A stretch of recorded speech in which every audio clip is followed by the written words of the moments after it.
Kita punya riwayat sahihah bahwa ketika malaikat mengabaikan semua kesalahan ini karena nggak berani memperbandingkan asmane Allah dengan yang lain. Makanya disebut di akhir hadis fala yaskulu ma'asmillahi ta'ala syai'un. Ketika sudah nyebut Allah harus dianggap selesai. Nggak boleh habis nyebut Allah mau mati kredit, nggak boleh. BPKB di bank ini nggak boleh. Nanti akhir hayatnya bilang BPKB bukan Allah. Nggak harus kata Allah itu mengunci. Disebut akhiru kalami. Lah kalau sampean tanya, kenapa itu menjadi penting? Karena tadi malaikat tidak akan memperbandingkan Allah dengan yang lainnya. Makanya ketika ulama-ulama sufi, kalau kamu habis salah istighfar, nanti di sohifah kamu akan ditulis habis salah. Terus di belakang ditulis, tapi setelah itu dia bilang astagfirullahaladzim. Nanti malaikat tinggal aja kamu teror. Kamu mempertimbangkan Allah apa yang itu? Ini tak ajari ini. Kalau tepak ya kamu didengar, kalau tidak malah digebuki. Tidak tahu saya. Tapi itu ijazah resmi ini hari ini. Hadisnya akurat. Ijazah. Nggih ngoten mawon kok nak kesuwen kepinteran nyanyi kula. Assalamualaikum warahmatullahi wabarakatuh.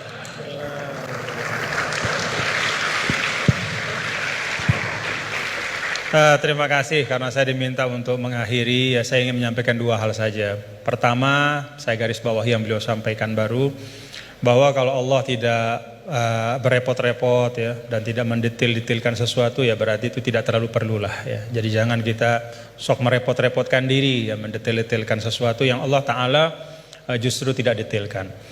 Nah, artinya apa? Ya memang letakkan sesuatu pada tempatnya, dan itu menurut saya juga yang sering beliau sampaikan ya, bahwa dengan meletakkan sesuatu pada tempatnya itulah menjadi asas kebahagiaan ya. Jadi kalau kita tahu menempatkan sesuatu pada tempatnya, ya kita akan lapang-lapang saja ya menyikapi nikmat, musibah dan segala macam.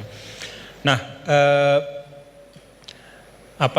kalau kita lihat nih, pertanyaannya apa sih yang dipentingkan oleh Allah dalam Al-Quran ya. Kalau kita lihat ya tentu Allah Ta'ala yang maha tahu apa-apa yang paling penting, yang paling utama ya, pokok-pokok akidah, kemudian pokok-pokok ritual ibadah. Tapi kalau kita menggunakan pendekatan kuantitatif ya, salah satu yang sangat dipentingkan oleh Allah dalam Al-Quran adalah ranah muamalah.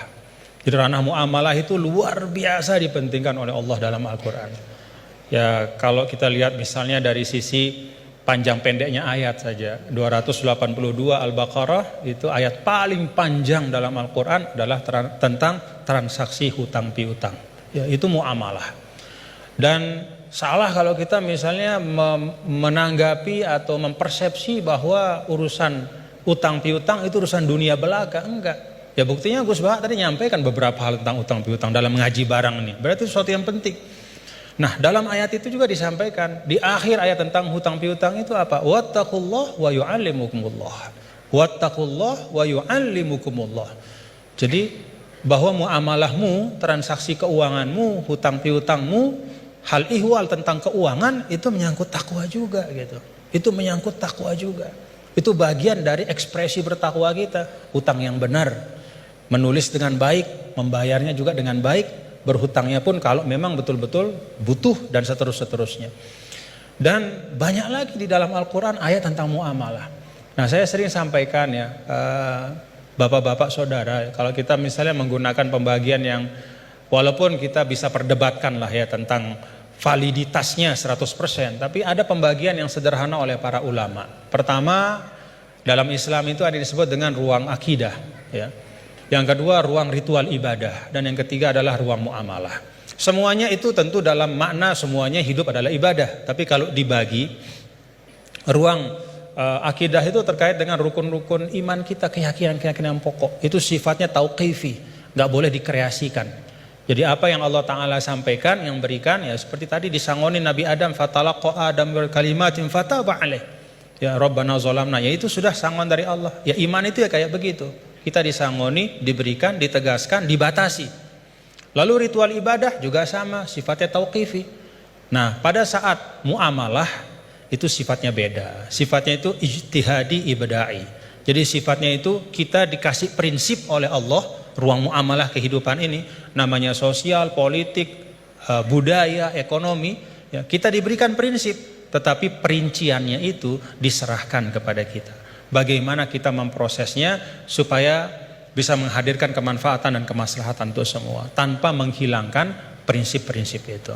Nah, jadi kalau kita dalam konteks misalnya yang beliau sampaikan tadi, ya semua hal-hal yang ada ini selain daripada akidah dan ritual ibadah itu kan muamalah. Maka prinsipnya adalah kita saling melengkapi gitu. Dan saling mengisi dalam kebaikan. Nah, kemudian yang kedua, yang terakhir, ulama juga mengatakan begini. Ketika kita belajar Al-Quran, maka kita juga belajar tentang lawazimul makna atau lawazimul faham. Ada satu kefahaman dari ayat. Nah, konsekuensi dari kefahaman itu apa? Ya, nah, itu beliau tadi juga sudah sampaikan berulang kali. Kalau kita misalnya, ini satu ilustrasi saja. Ya ayyuhalladzina amanu idza qumtum ilas salati faghsilu wujuhakum wa aydiyakum ilal marafiq wamsahu bi ru'usikum wa arjulakum ila akhiril ayah. Wahai orang beriman, kalau ingin masuk ke dalam salat, hendak salat, maka ambil air wudu. Basuhlah muka dan seterusnya sampai akhir ayat. Secara fikih, ya, tadi beliau sudah mengajarkan kita, secara fikih ini tentang kewajiban kita berwudu dengan prosesinya. Tapi ada lawazim dari ayat ini. Apa lawazim dari ayat ini? Kalau kita bicara wudu, kita bicara sumber daya air.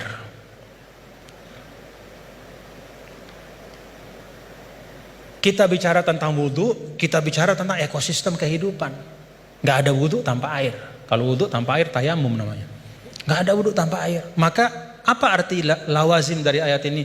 Jaga sumber daya air itu.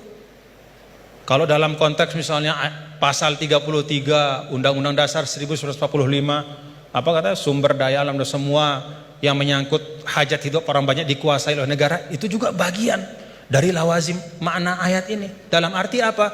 Negara, kita semua secara kolektif, ayo kita jaga sumber daya air, tidak boleh dimiliki hanya oleh sekelompok kecil saja sehingga orang kesulitan untuk memanfaatkannya. Dan pada ujungnya jangan-jangan nanti bisa orang kesulitan untuk menegakkan sholat karena nggak bisa wudhu, karena sumber daya air itu dikooptasi oleh kelompok tertentu misalnya. Itu lawazimul ayat. Ketika Allah Ta'ala misalnya, ya ayyuhalladzina amanu idza nudiya lis-salati min yaumil jumu'ati fas'au ila dzikrillah wa dzarul bai'. Wahai orang-orang beriman, kalau udah waktunya Jumatan itu, maka segera datang ke masjid, tinggalkan perdagangan. Apa lawazim dari ayat ini? Kata para ulama, lawazim dari ayat ini adalah ya bahwa Allah tidak akan bicara tentang perdagangan. Allah tidak berbicara tentang sesuatu yang penting, ya, yang bisa mengalihkan, ya, seseorang dari ibadah. Ya, kan di sini diletakkan orang kalau terlalu cinta berdagang, ya, maka dia nggak mau ninggalin bisnisnya untuk sholat gitu, karena time is money. Bagi dia 5 menit ketika sholat itu kalau udah transaksi entah berapa duit misalnya gitu.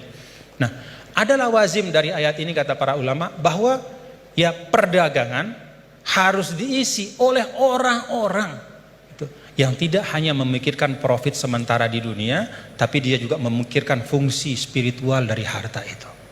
Siapa itu? Ya orang beriman.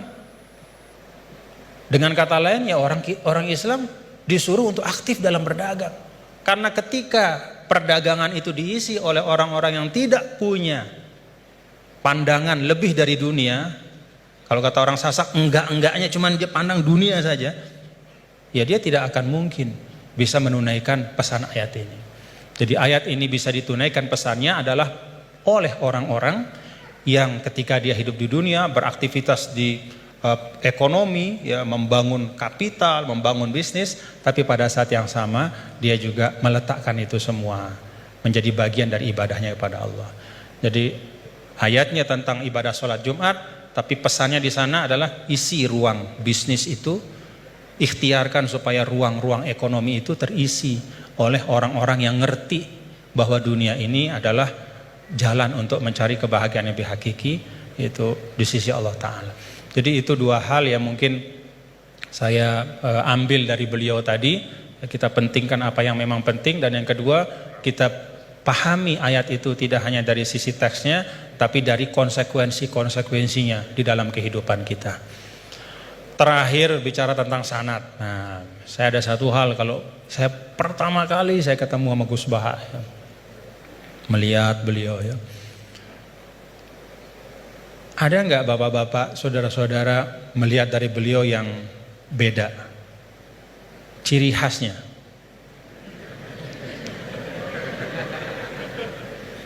Ciri khasnya beliau itu gini. Tapi hari ini ikroman li rektor, jadi rambut gak kelihatan beliau. Nah, karena beliau ini adalah keturunan dari aulia, dari Lasamnya, dan salah seorang dari masyayikh di Lasam itu adalah sahabat dari kakek kami dulu, Mbah Maksum Lasam.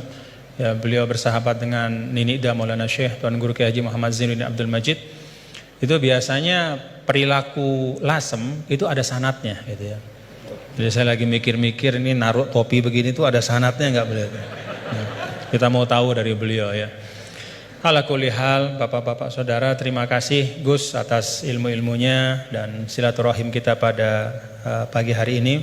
Mudah-mudahan bisa terus bersilaturahim dalam kebaikan, dan kita doakan beliau selalu disehatkan, diafiatkan oleh Allah Subhanahu wa taala. Ya, cara gampang buat kita mendoakan diri kita itu doain orang lain, ya. Itu resep yang paling gampang. Jadi kalau kita doain diri kita ini kan belum tentu terkabul. Tapi kalau kita doakan orang, malaikat yang mengaminkan doa kita dan mengatakan untukmu seperti yang kau doakan. Jadi kalau resep supaya dapat sesuatu, doakan orang lain dengan sesuatu itu. Kita doakan mudah-mudahan Gus Baha sehat walafiat dan kita semua diberkahi Allah Ta'ala. Wallahul muwaffiq wal hadi ila sabilir rasyad wa huwal muwaffiq ila aqwamit thariq. Lunas maaf apabila banyak khilafan, kekeliruan. Assalamualaikum warahmatullahi wabarakatuh.